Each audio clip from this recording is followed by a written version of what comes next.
All right, Amy and Alan here, and we are gonna go over proper chin-up form today. So first we're gonna actually talk through proper form with some bodyweight chin-ups, then we'll go over how to use the bands properly, as well as some common mistakes. So to start your chin-up, you wanna be starting in a fully hanging position. So depending on your height, that might mean bending your legs up behind you. It may mean pulling your legs out to the front. The important thing is that your feet are off the floor and you're fully hanging. Now, before we go to actually pull ourselves up to the bar, the first thing we want to think about is locking our shoulders down and back. So you can see the difference here when Alan kind of locks his shoulders down versus just a loose hang. So you can also think about this as trying to push your chest up to the ceiling a little bit. We want to get nice and tight here. Then we're going to go ahead and pull ourselves up to the bar. Now, as you pull up to the bar, I want you to think about driving your elbows down to the floor and pulling that bar into your chest, keeping those shoulders away from the ears the entire time. Top position of the chin up here, you want to make sure your chin is fully over the bar. Your elbows are in pretty close to your torso and your shoulders are down away from your ears. Once you reach that top position, you're just going to lower yourself down, nice and controlled, all the way back to that bottom position, arms fully straight again. All right, now if you are using bands to assist your chin-ups, two ways that you can do that. You can put a foot in the band or you can put a knee in the band. So to do your foot in the band, you would pull that band down, step a foot in, grab onto the bars, come to your complete hang. Now again, very, very important that your feet are off the floor in this start position.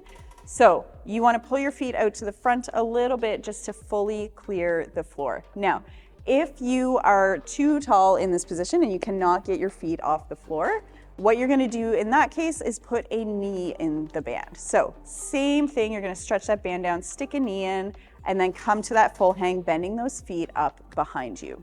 So if you are able to, foot in the band is always going to be better for you, as long as you can get to that full hang at the bottom. Again, if not, you're going to have to go knee in the band. So once you get set up in the band, we're going through all of the same things here. We're locking the shoulders down, we're driving the elbows to the floor, pulling that bar into the chest, clearing that top position, and lowering back down nice and controlled all the way to the bottom. Now with the bands, the thicker the band is, the more assistance it's going to give you for your chin up.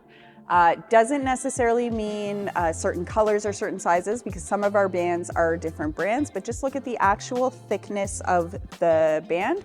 So you can see here, the black one is thicker than the green. So the black is going to give you more assistance and make your chin-ups easier, versus the green is going to give you a little less assistance and your chin-ups will be a little bit harder in this band.